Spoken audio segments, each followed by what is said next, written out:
एक अच्छा इंसान जो हर किसी की मदद करता है, अपने सामर्थ्य अनुसार गरीबों को दान देता है और पूरी श्रद्धा के साथ दिन रात पूजा भी करता है। लेकिन जब ऐसे व्यक्ति के साथ कोई अनहोनी या बुरी घटना या फिर अन्याय होता है तो हम जैसे लोगों के मन में एक ही प्रश्न उठता है कि अच्छे लोगों के साथ ही बुरा क्यों होता है। दोस्तों, इसी कहानी का उत्तर हम ढूंढना चाहेंगे गौतम बुद्ध के जीवन से जुड़ी एक कहानी से। दोस्तों, गौतम बुद्ध के समय में उनका एक अनुयायी था जिसका नाम था महाकाल। महाकाल एक बहुत ही अच्छा और धार्मिक इंसान था और ये महाकाल हमेशा लोगों की मदद करता था और गरीबों को दान भी देता था।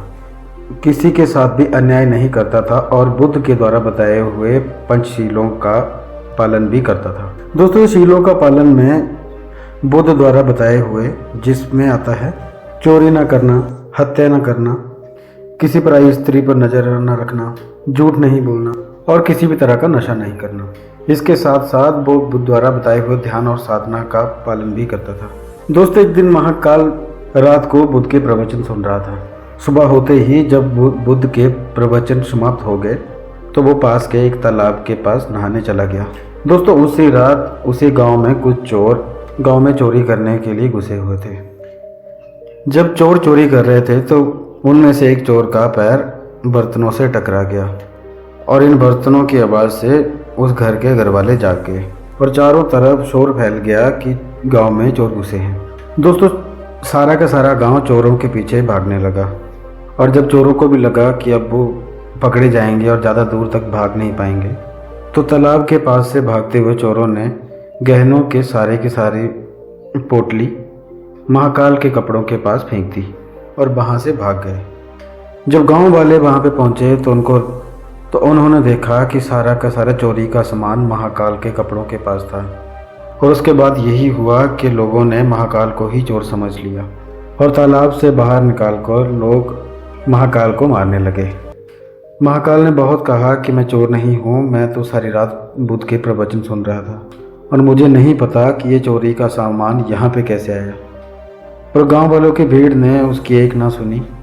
दोस्तों, गुस्साई भीड़ ने उसको इतनी बेरहमी से पीटा कि उसकी वहीं पे मौत हो गई और उस मृत महाकाल के शरीर को छोड़कर लोग अपने अपने घर को वापस चले गए।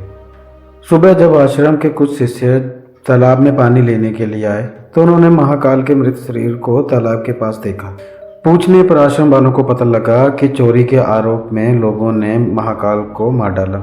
शिष्यों ने बुद्ध के पास जाकर ये सारी दुखद खबर सुनाई और बुद्ध से पूछा कि उसको उस गलती की सजा मिली जो उसने कभी की ही नहीं थी। बुद्ध शिष्यों द्वारा की गई अलग अलग बातों को सिर्फ ध्यानपूर्वक सुन रहे थे।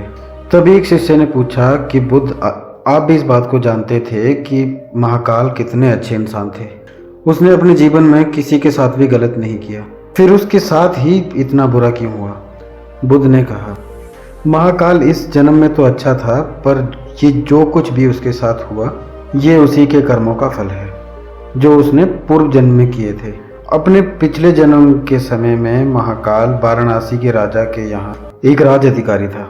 वाराणसी के पास एक बहुत बड़ा व्यवसायिक गांव था और जहाँ पे पहुँचने के लिए एक जंगल को पार करना पड़ता था। लेकिन उस जंगल में कुछ लुटेरे रहते थे जो कि वहाँ पर गुजरने वाले राहगीरों को लूट कर मार डालते थे। व्यापारियों ने अपनी सुरक्षा की गुहार राजा से लगाई और राजा ने अपने राजाधिकारी को कुछ सैनिकों के साथ उस जंगल में तैनात कर दिया। राजाधिकारी भी अपने काम को बड़ी ईमानदारी से कर रहा था। वह व्यापारियों से थोड़ा सा धन लेता था और अपने सैनिकों को भेज के जंगल पार करवा देता था।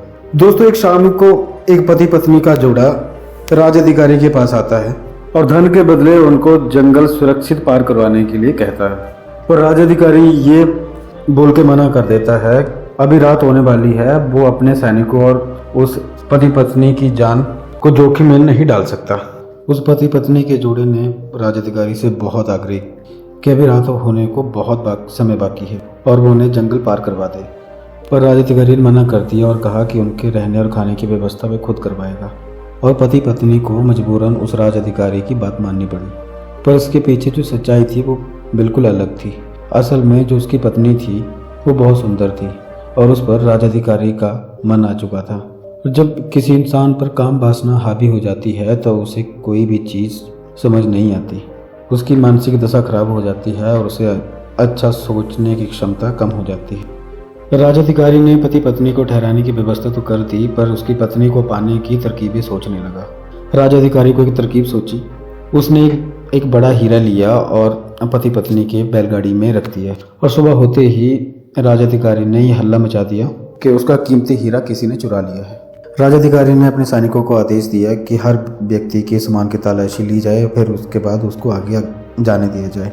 और जब सैनिकों ने तलाशी ली तो योजना के अनुसार वो हीरा उस पति पत्नी के बैलगाड़ी के अंदर ही मिला।